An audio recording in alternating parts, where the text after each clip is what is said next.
يا أيها الذين آمنوا كتب عليكم الصيام كما كتب على الذين من قبلكم لعلكم تتقون.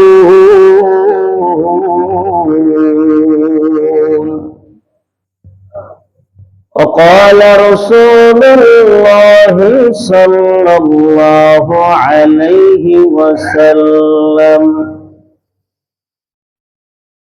من صام رمضان إيمانا واحتسابا غفر له ما تقدم من ذنبه، أو كما قال عليه الصلاة والسلام. وقال تعالى: إن الله وملائكته يصلون على النبي يا أيها الذين آمنوا صلوا عليه وسلموا تسليما. اللهم صل على محمد وعلى آل محمد كما صليت على إبراهيم وعلى آل إبراهيم إنك حميد مجيد. اللهم بارك على محمد وعلى آل محمد كما باركت على إبراهيم وعلى آل إبراهيم إنك حميد مجيد. সকলের মহব্বতের সাথে আল্লাহ পাকের জিকির করি। লা ইলাহা ইল্লাল্লাহ, লা ইলাহা ইল্লাল্লাহ, লা ইলাহা ইল্লাল্লাহ, লা ইলাহা ইল্লাল্লাহ,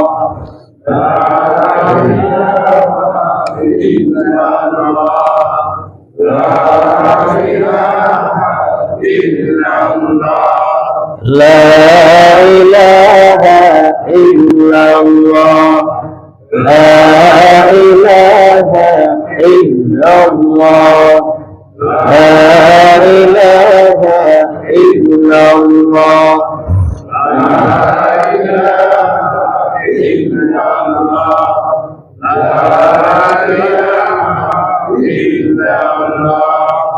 لا إله إلا الله محمد رسول الله صلى الله عليه وسلم। আলহামদুলিল্লাহ, আল্লাহ পাক রব্বুল আলামিনের শাহী আদালতে হাজারো শুকর জ্ঞাপন করছি, যিনি আমাদেরকে মেহেরবানি করে সুস্থতার নিয়ামত দান করে বরকতময় এক মাসে আল্লাহ পাক রব্বুল আলামিন আমাদেরকে জুমার নামাজের জন্য কবুল করেছেন, সাথে দিদি কিছু কথা বলার জন্য এবং শোনার জন্য কবুল ও মঞ্জুর করেছেন। এজন্য সেই মহান মালিকের দরবারে উচ্চ আওয়াজে একসাথে শুকর আদায় করি, সকলে পড়ি আলহামদুলিল্লাহ। মুহতারাম মুসল্লিয়ানে কারাম, আজকের এই জুমা মাহে রমজানের প্রথম জুমা। গত জুমায় আমি আপনাদের সামনে মাহে রমজানের গুরুত্ব এবং বৈশিষ্ট্য সম্পর্কে আলোচনা করেছিলাম। যেহেতু রোজা চলমান, সিয়াম চলমান, সে কারণে আমি আপনাদের সামনে আজকের মাহে রমজানের এই রোজার গুরুত্ব, ফজিলত এবং রাখলে কি সওয়াব, না রাখলে কি শাস্তি আমাদের জন্য অপেক্ষা করছে, সেই সম্পর্কে সংক্ষিপ্ত আকারে কোরআন এবং হাদিস থেকে আলোচনা করব। আল্লাহ পাক রব্বুল আলামিন আমাদের সবাইকে আমলের নিয়তে শোনার তৌফিক দান করুন, বলুন আমিন। মুহতারাম মুসলিয়ানে কারাম, সিয়াম সম্পর্কে আমি 4টি বিষয়ে কথা বলবো। 1 নম্বর হলো সিয়ামের পরিচয়, 2 নম্বর হলো সিয়ামের আহমিয়ত বা গুরুত্ব, 3 নম্বর হলো সিয়ামের ফজাইল, 4 নম্বর সিয়াম না রাখলে কি শাস্তি হবে। এই গোটা 4টি বিষয় আমি আপনাদের সামনে কথা বলবো। ইসলামের আবাদত সমূহের মধ্য থেকে অনেক গুরুত্বপূর্ণ একটা আবাদত হলো মাহে রমজানের রোজা, যেটাকে আরবিতে সওম বা সিয়াম বলি। সিয়াম শব্দটা সৌমনের বহুবচন। এর অর্থ হলো আল ইমসাক আল ইজতিনাব, বিরত থাকা। যে কোনো কাজ থেকে বিরত থাকার নামই হলো সওম। যে কোনো কথা, যে কোনো কর্ম, তার থেকে বিরত থাকার নাম হলো সওম। এটা শাব্দিক অর্থে। পরিভাষায় সওম বলা হয় বা রোজা বলা হয় সূর্য সাদেক থেকে নিয়ে সূর্য অস্তমিত হওয়া পর্যন্ত নির্দিষ্ট কিছু কাজ এবং নির্দিষ্ট কিছু কর্ম থেকে নিজেকে বিরত রাখার নাম হলো সওম।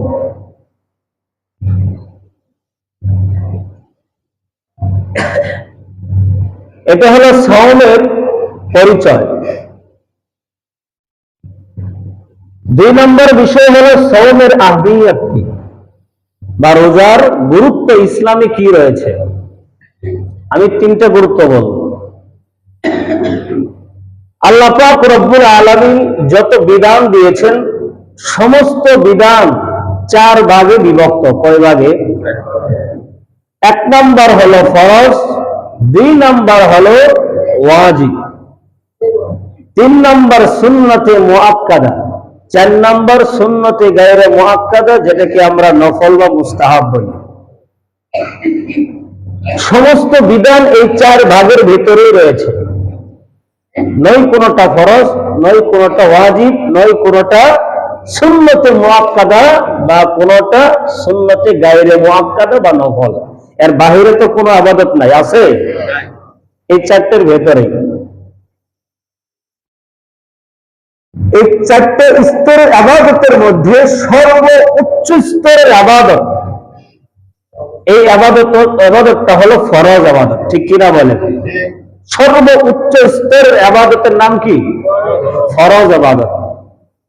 দ্বিতীয়ত হলো ওয়াজিব ইবাদত, তৃতীয়ত সুন্নতে মুআক্কাদা, চতুর্থ হলো সুন্নতে গায়রে মুআক্কাদা। সর্বোচ্চ স্তরের ইবাদত এটা হলো ফরজ ইবাদত। আর এই মাহে রমজানের এই রোজাগুলো হলো সর্বোচ্চ স্তরের ইবাদত সমূহের মধ্য থেকে একটা ইবাদত। ঠিক কিনা বলেন? বলেন তো, মাহে রমজানের রোজা এটা সুন্নত, মুস্তাহাব, না ফরজ, না ওয়াজিব? ফরজ। আর ফরজ এটা সর্বোচ্চ স্তরের বিধান না সর্বনিম্ন স্তরের? সর্বোচ্চ স্তরের বিধান সমূহের মধ্য থেকে একটা বিধান, সেটা হলো মাহে রমজানের রোজা। আল্লাহ পাক রব্বুল আলামিন এই মাহে রমজানের রোজাকে ফরজ করে দিয়ে বুঝাইতে চাইলেন এটা হলো সর্বোচ্চ স্তর ফরজ রোজা। আল্লাহ পাক রব্বুল আলামিন কোরআনে কারীমের মধ্যে ঘোষণা দিয়ে বলেন, ইয়া আইয়ুহাল্লাযীনা আমানু কুতিবা আলাইকুমুস সিয়াম ইয়া আইয়ুহাল্লাযীনা আমানু কুতিবা আলাইকুমুস সিয়াম কামা কুতিবা আলাল্লাযীনা মিন ক্বাবলিকুম লাআল্লাকুম তাত্তাকুন। আল্লাহ পাক রব্বুল আলামিন বলেন, হে ঈমানদার, যেহেতু ইবাদত সমূহ, আল্লাহর বিধান সমূহ মুসলমানের জন্য, না গায়রে মুসলমানের জন্য, মুসলমানের জন্য আল্লাহর বিধান, এই জন্য আল্লাহ পাক রব্বুল আলামিন ডাক দিয়ে বলেন, ইয়া আইয়ুহাল্লাযীনা আমানু, হে ঈমানদারগণ, যারা তোমরা আল্লাহর প্রতি বিশ্বাস স্থাপন করেছো, কুতিবা আলাইকুমুস সিয়াম, তোমাদের উপরে মাহে রমজানের রোজাকে কুতিবা লিখে দেওয়া হয়েছে। কুতিবা এর একটা অর্থ হলো ফরিজা, ফরজ করে দেওয়া হয়েছে। আল্লাহ পাক বললেন যে, হে ঈমানদার, মাহে রমজানের রোজাকে তোমাদের উপরে ফরজ করে দেওয়া হয়েছে।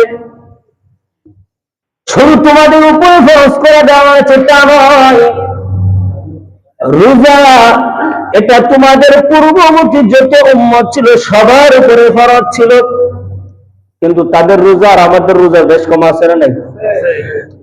ইদ্রিস নবীর উম্মতের উপরে রোজা ফরজ ছিল, মূসা নবীর উম্মতের উপর রোজা ফরজ ছিল,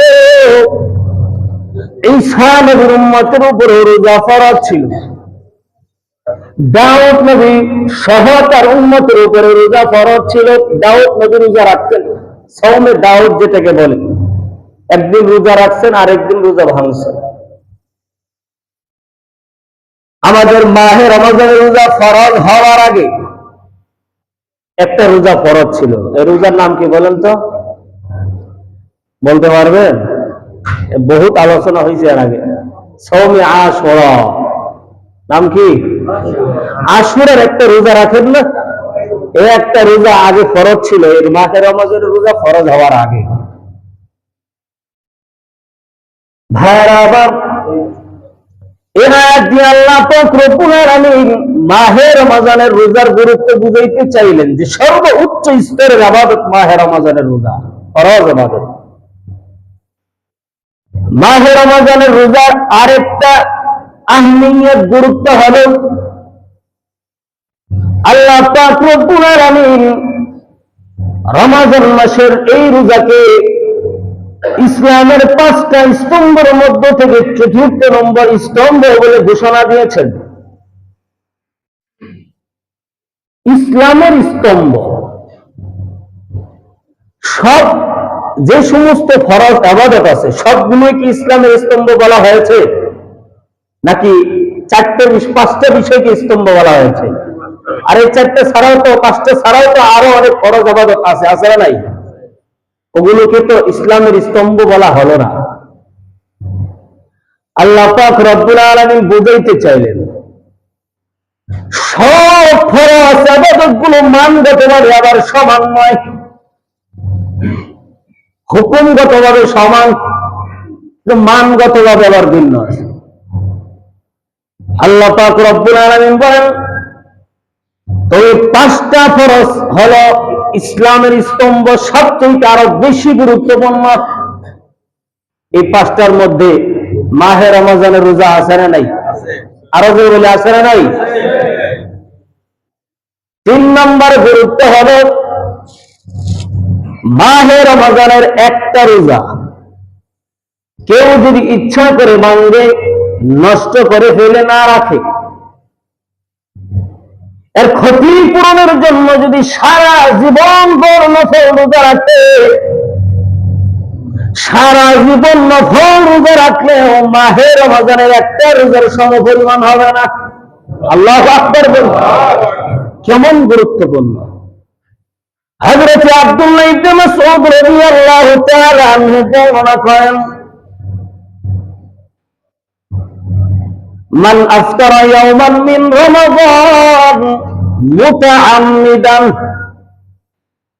কোন ব্যক্তি যদি ইচ্ছা করে মাহে রমজানের একটা রোজাকে নষ্ট করে, কয়টা রোজা? একটা রোজাকে নষ্ট করো, মিন গায়রি সাফারিন ওয়ালা মারাদিন, কোন কারণ ছাড়া, অসুস্থতাও নাই, মুসাফির তাও না, এক কথায় কোন কারণ ছাড়া কোন ব্যক্তি যদি মাহে রমজানের একটা রোজা নষ্ট করে, লাম ইয়াকযিহি সাওমুদ দাহরি, তাহলে এক যুগ রোজা রেখেও মাহে রমজানের একটা রোজার ক্ষতিপূরণ করতে পারবে না। তাহলে কেমন গুরুত্বপূর্ণ, আবার চিন্তা করেন। অনেকে চিন্তা করতে পারে রমজানের রোজা তো রোজাই, নফল রোজা আর রমজানের রোজাকে একসাথে করে ফেলে, আসারে নাই, গুরুত্ব নাই কোন। এক যুগ যুগ যুগ রোজা রেখে যদি মাহে রমজানের একটা রোজার ক্ষতিপূরণ দিতে পারেন, তাও তো হইতো, তাও সম্ভব না। তাহলে আবার ইসলামে মাহে রমজানের রোজার কি পরিমাণ গুরুত্ব দেওয়া হয়েছে, ঠিক কিনা বলেন? এই রোজা ইসলাম যেমন গুরুত্ব দিয়েছে, এই রোজাকে আমাদের গুরুত্ব দেওয়ার দরকার আছে না নাই? ভাইরা আমার, মাহে রমজানের এই রোজার যেমন গুরুত্ব, এর ফাজাইল তেমন বেশি, আবার ছেড়ে দেওয়া তেমন মারাত্মক অপরাধ।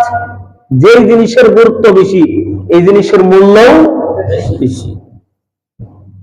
যে জিনিসের গুরুত্ব বেশি, এই জিনিসকে যদি ছেড়ে দেওয়া হয়, অপরাধ ছোট হয় না বড় হয়? বড় অপরাধ। ইসলামের শরীয়তের মধ্যে মাহে রমজানের রোজার প্রায় 10টার উপরে ফজিলতের কথা আসছে। একটা ইবাদত ফজিলত 10-এর অধিক। ইবাদত কয়টা? একটা, ফজিলত কত? 10-এর অধিক ফজিলত কোরআন এবং হাদিসের ভিতরে আসছে। এক এক করে কিছু ফজিলত আমি আপনাদের সামনে বলি। ভাইরা আমার, মাহে রমজানের 1 নম্বর ফজিলত, সমস্ত ইবাদতের সওয়াব আল্লাহ পাক রব্বুল আলামিন নিজ হাতে দেন না। সমস্ত ইবাদতের যে পুরস্কার আল্লাহ পাক রব্বুল আলামিন নিজ হাতে দেন না, সবগুলো ইবাদত ফেরেশতার মাধ্যমে এর সওয়াব দিয়ে থাকেন, পুরস্কার দিয়ে থাকেন। নামাজ পড়ে নামাজের পুরস্কার আল্লাহ পাক রব্বুল আলামিন ফেরেশতার মাধ্যমে দেন। যাকাত দেন, যাকাতের পুরস্কার আল্লাহ পাক রব্বুল আলামিন ফেরেশতার মাধ্যমে দিয়ে থাকেন। হজ করেন, এই হজের প্রতিদানও ফেরেশতার মাধ্যমেই দেন। কিন্তু একটা ইবাদত আল্লাহ পাক রব্বুল আলামিন রেখে দিয়েছেন, এই ইবাদতের পুরস্কার আল্লাহ পাক রব্বুল আলামিন ফেরেশতার মাধ্যমে দেন না। আল্লাহ পাক রব্বুল আলামিন বলেন, এই ইবাদতের পুরস্কার আমি নিজ হাতে বান্দাকে দান করব। আল্লাহু আকবার। আল্লাহর রাসূল বলেন, আল্লাহ পাক রব্বুল আলামিন বলেন হাদিসে কুদসি, আস-সাওমু লি ওয়া আনা আজজি বিহি, সেই ইবাদতটা হলো রোজা, এই রোজা বান্দা আমার জন্য করে থাকে, অতএব এর প্রতিদান আমি নিজ হাতে দান করব। আল্লাহু আকবার। বলেন তো, আমরা যে ইবাদত গুলো করি সবগুলোই তো আল্লাহর জন্যই করি, ঠিক কিনা বলেন? কিন্তু আল্লাহ পাক বললেন কি, রোজা আমার জন্য করে। অন্যান্য ইবাদতের কথা তো বললেন না, শুধু রোজা, রমজান মাসের রোজার কথা বললেন যে রোজাগুলো আমার জন্য করে বান্দা। আরে আমরা তো সবগুলোই আল্লাহর জন্য করি, কিন্তু আল্লাহ পাক রব্বুল আলামিন বিশেষভাবে এই মাহে রমজানের কথা আলাদাভাবে বলেছেন। কেন? মুহাদ্দিসিনে কেরাম লিখেছেন, সমস্ত ইবাদত প্রায় দৃশ্যমান, দেখা যায়। নামাজ পড়ি, দেখা যায় কি দেখা যায় না? আরো জোরে বলেন। যাকাত মানুষের দেই, দেখা যায় কি দেখা যায় না? হজ করি, দেখা যায় কি দেখা যায় না? শুধু দেখা যায় না, ভিডিও করে দেখায়, আসলে নাই? খাবার সামনে দাঁড়ায় ভিডিও করে দেখায় আমি হজেইছি। আর সব ইবাদত প্রায় দৃশ্যমান, দেখা যায়, কিন্তু রোজা দেখা যায় না, ঠিক কিনা বলে? রোজা কি দেখা যায়? এটা একটা ইবাদত, অদৃশ্যমান ইবাদত, দেখা যায় না। আর যেই জিনিস দেখা যায় এই জিনিসের ভিতরে নিয়ে থাকে, মানুষ দেখানো এই বিষয়টা থাকে, শোনা মানুষকে শোনানো এটা থাকে, ইখলাস কম থাকে, ইখলাস থাকলেও কম থাকে, ঠিক কিনা বলে? কিন্তু একমাত্র রোজা এটা দেখা যায় না, একমাত্র এটা আল্লাহর জন্যই করা হয়। আল্লাহু আকবার, এখানে কোনো সন্দেহ নাই। এই জন্য আল্লাহ পাক রব্বুল আলামিন রোজার ব্যাপারে বিশেষ করে বলেছেন, আস-সাওমুলি ওয়া আনা আজজি বিহি, রোজা একমাত্র বান্দা আমার জন্যই করে। এখানে নিয়তের গরমিল থাকে না, এখানে ইখলাস কম থাকে না, বরং বেশি থাকে। অতএব এটা ইখলাস বেশিওয়ালা আমল আমার জন্যই করে থাকে, অতএব এই ইবাদতের ফজিলত আমি নিজেই দান করব। আল্লাহু আকবার। এক নম্বর ফজিলত নিজের হাতে দিবেন পুরস্কার। দুই নম্বর ফজিলত, বিশ্বনবী মুহাম্মদুর রাসূলুল্লাহ সাল্লাল্লাহু আলাইহি ওয়াসাল্লাম বলেন,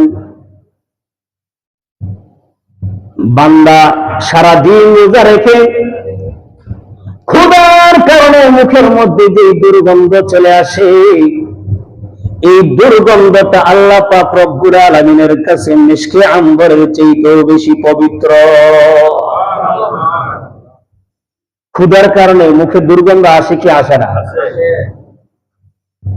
আমরা অনেকে মনে করি সব রোজার দিনে সব দুর্গন্ধই আল্লাহর কাছে পছন্দ, আর এটা ভুল।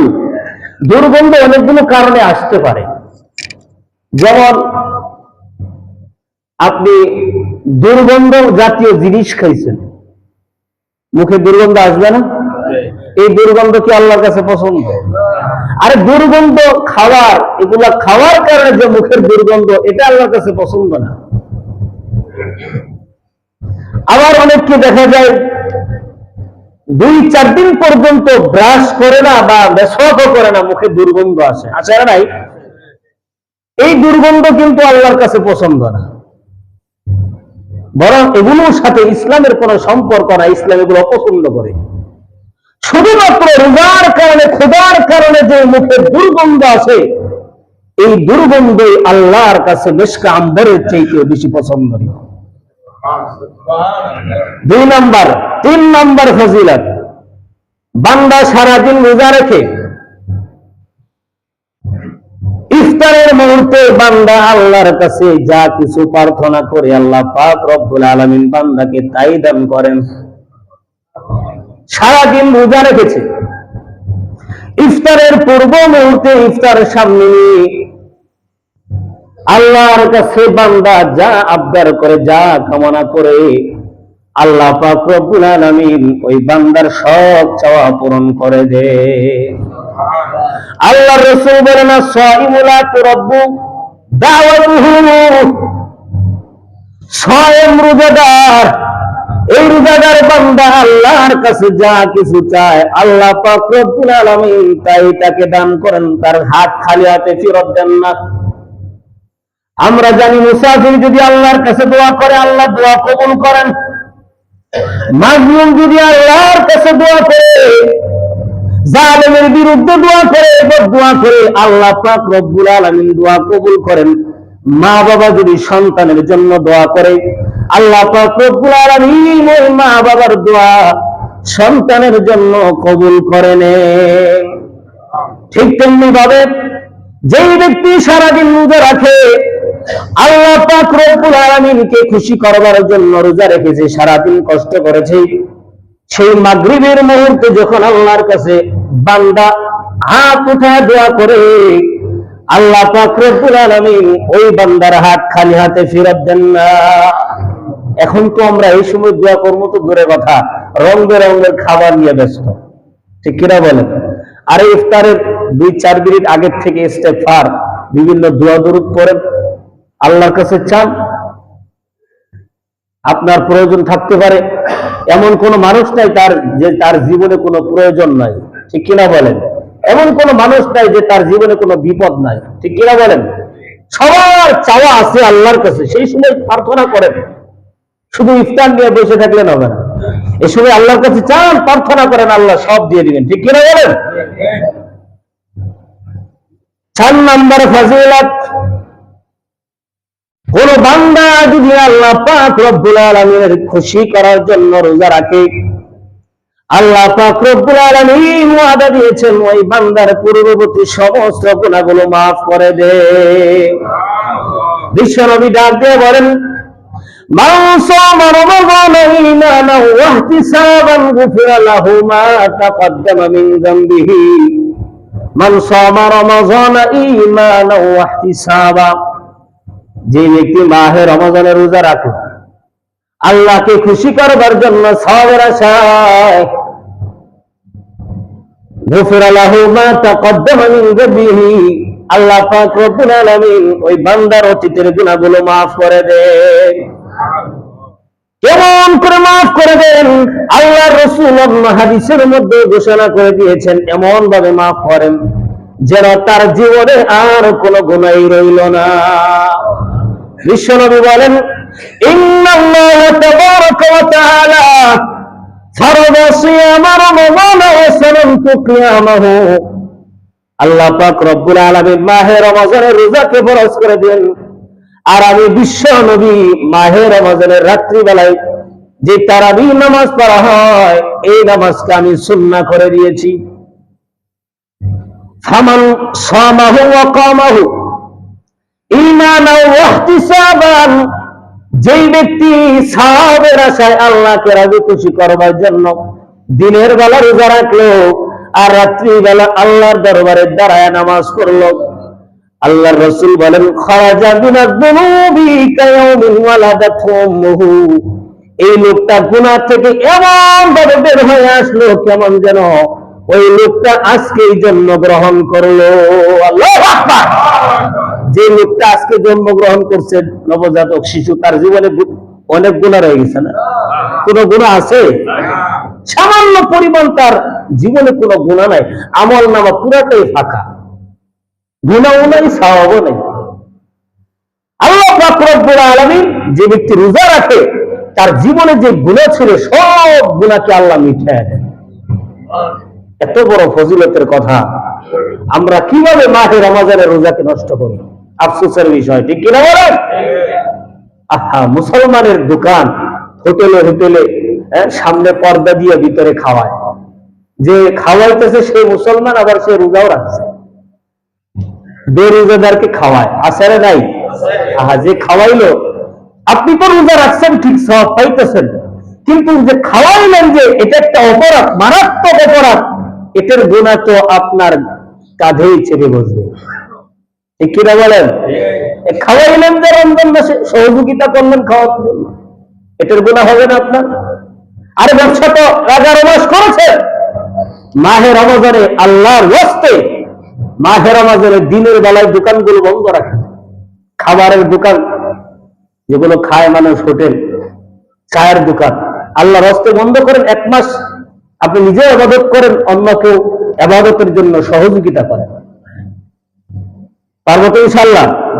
আর আমরা যারা এলাকাবাসী আছি, আমরা শুধু চায় চায় দেখি, এরা খায়, আমরা শুধু চায় চায় দেখে দেখি মুসলমানের কাম।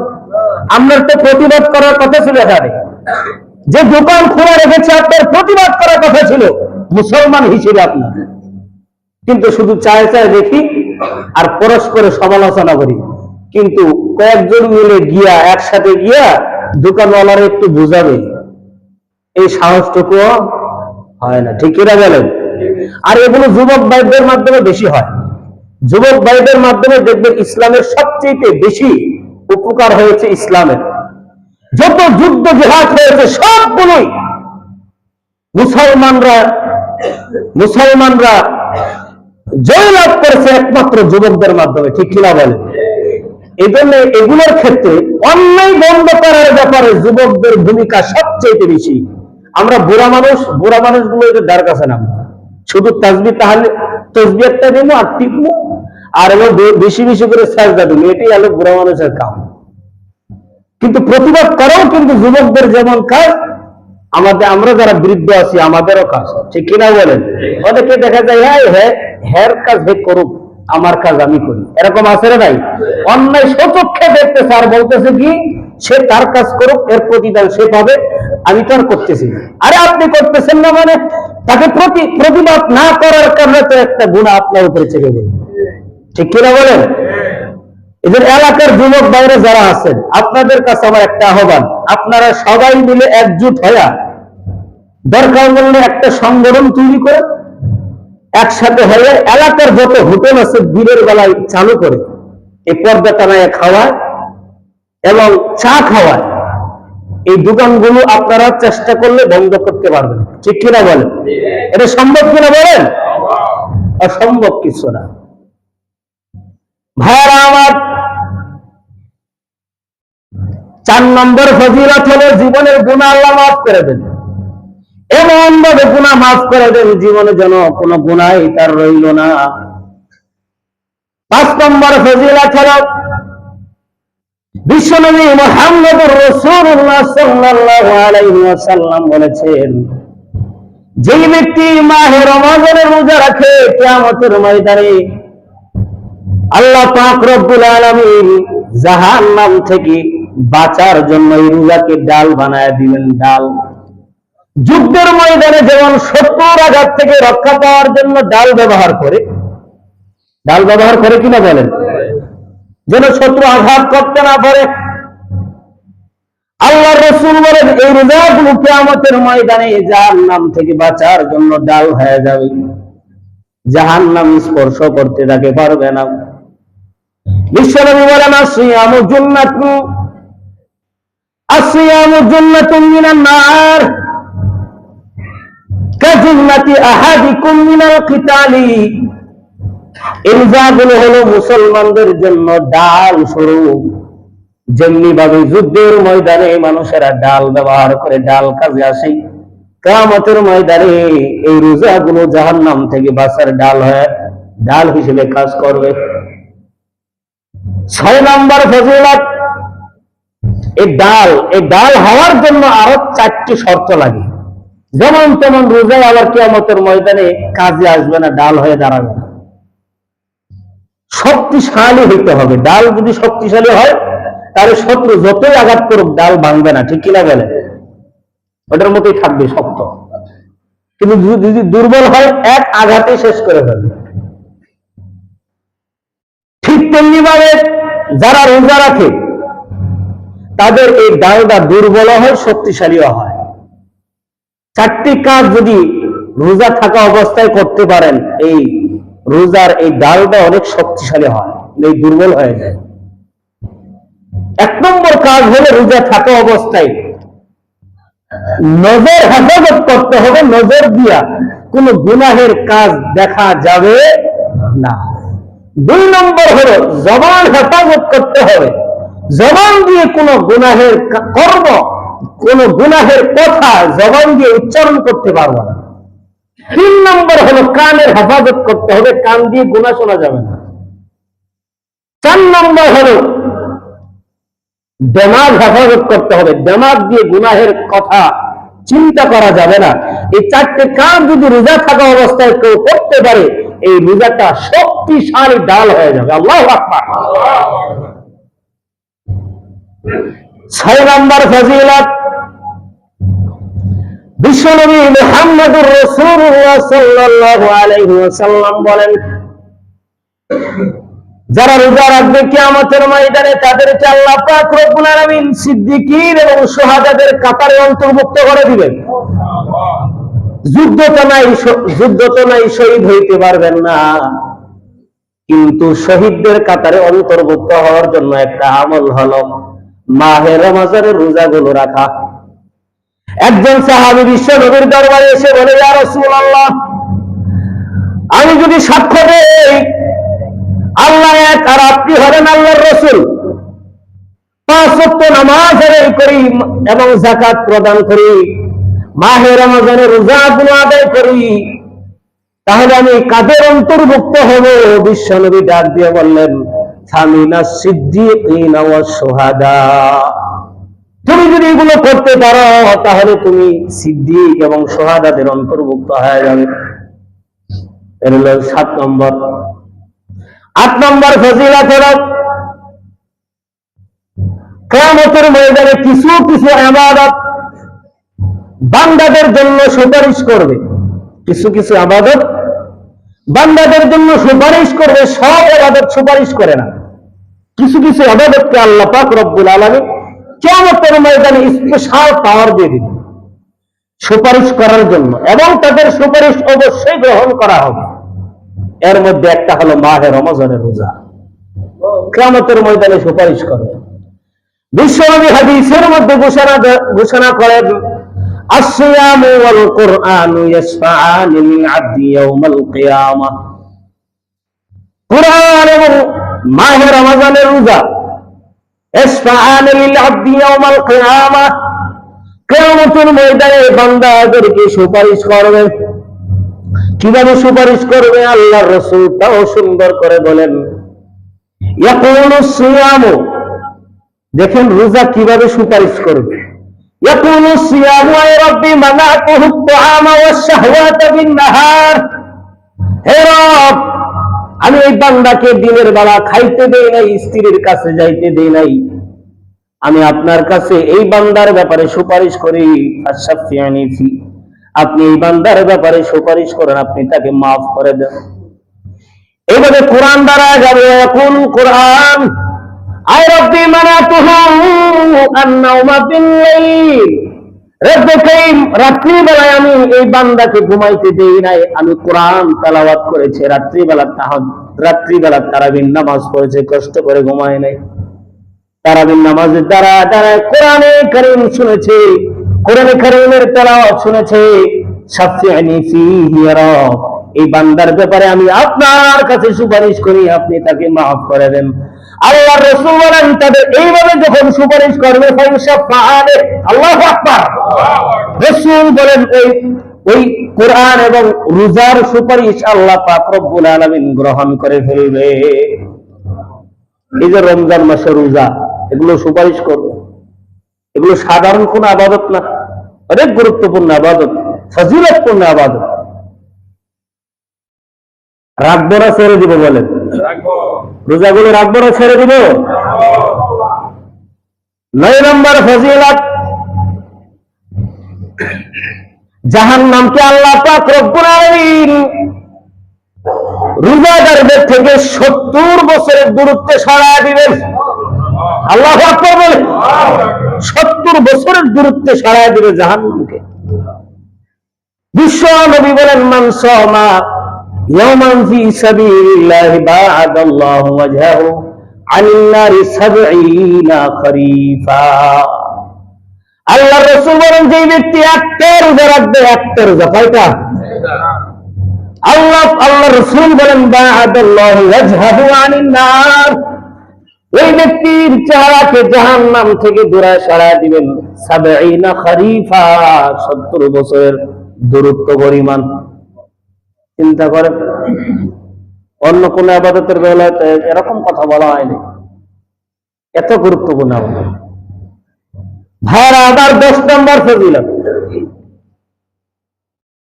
10 নম্বর ফজিলত হলো শুধু রোজাদারদের জন্য। আমরা সবাই জানি জান্নাতের কয়টা দরজা, আর ওগুলো বলে কয়টা? ফিল জান্নাতি সামানিয়াতু আবওয়াব, জান্নাতে রয়েছে 8টি দরজা। কয়টা?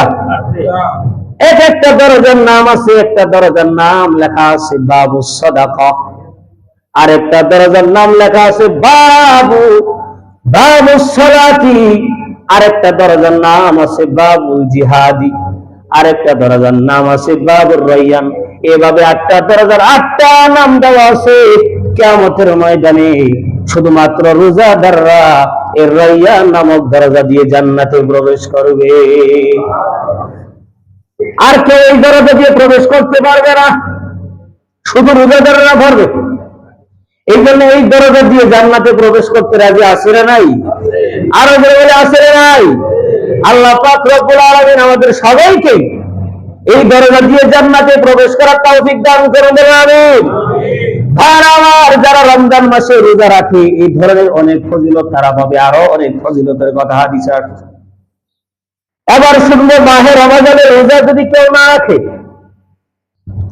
তার জন্য কি শাস্তি আল্লাহ পাক রব্বুল আলামিন প্রস্তুত করে রেখে দিয়েছেন। হযরত আবু উমামা রাদিয়াল্লাহু তাআলা আনহু বলেন, আমি বিশ্বনবী মুহাম্মদুর রাসূলুল্লাহ সাল্লাল্লাহু আলাইহি ওয়াসাল্লামকে নিজ কানে শুনেছি, নিজ কানে বলতে শুনেছি। বিশ্বনবী বলেছেন, কি বলেছেন? তিনি বলেন, বিশ্বনবী মুহাম্মদুর রাসূলুল্লাহ সাল্লাল্লাহু আলাইহি ওয়াসাল্লাম বলেন, তিনি একদিন ঘুমন্ত ছিলেন, হঠাৎ করে দুইজন ফেরেশতা বিশ্বনবীর কাছে আসলো। কয়জন ফেরেশতা? দুইজন ফেরেশতা আসলো। আসার পরে বিশ্বনবীর দুই বাহু ধরে একটা উঁচু পাহাড়ের কাছে নিয়ে গেল। নেওয়ার পরে বলতেছে, এবার উপরে ওঠেন। বিশ্বনবী বলেন, আমি তো উপরে উঠতে পারবো না, এরকম পাহাড়ের উপরে কিভাবে সম্ভব উঠবো? ফেরেশতা ডাক দিয়ে বলে, আমি আপনাকে আমরা সহযোগিতা করে উঠাবো। বিশ্বনবী বললেন, ঠিক আছে উঠাও। ফেরেশতারা বিশ্বনবীকে ধরে ওই উঁচু পাহাড়ের উপরে উঠালো। উঁচু পাহাড়ে যখন উঠলেন তিনি কান্নার আওয়াজ শুনতে পারলেন, অনেক কান্নার আওয়াজ, মানুষেরা চিৎকার করতেছে।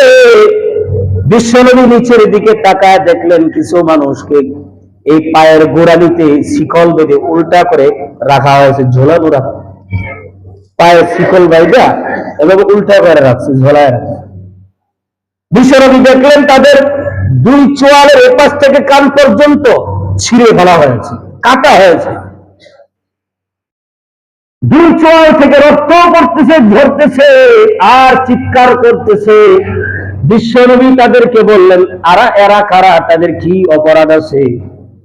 ফেরেশতা ডাক দিয়ে বলে, এদের অপরাধ হলো দিনের বেলা এরা খাইছে রমজান মাসে, দিনের বেলা এরা পানাহার থেকে নিজেকে হেফাজত করে নাই, দিনের বেলা এরা খাইছে, আল্লাহ পাক রব্বুল আলামিন নিষেধ করেছেন, আর এরা দিনের বেলা খাইছে। এই জন্য আল্লাহ পাক রব্বুল আলামিন তাদেরকে শাস্তি স্বরূপ এইভাবে রেখে দিয়েছেন, জাহান্নামেও তাদেরকে এইভাবে রাখা হবে। এভাবে আরো অনেকগুলো শাস্তির কথা হাদিস শরীফের ভিতরে আসছে। ভাইরা আমার, এই জন্য খুব সাবধান, সময় আছে, মরণ কবে আসবে ঠিক নাই। মাহে রমজান এটা আমাদের জীবনের শেষ রমজান হতে পারে, ঠিক কিনা বলেন? এই জন্য ভাই গুরুত্ব সহকারে এই মাহে রমজানের পবিত্রতা রক্ষা করুন। মাহে রমজানের ইবাদত গুলো তার হকুক সহ আদায় করার জন্য চেষ্টা করুন।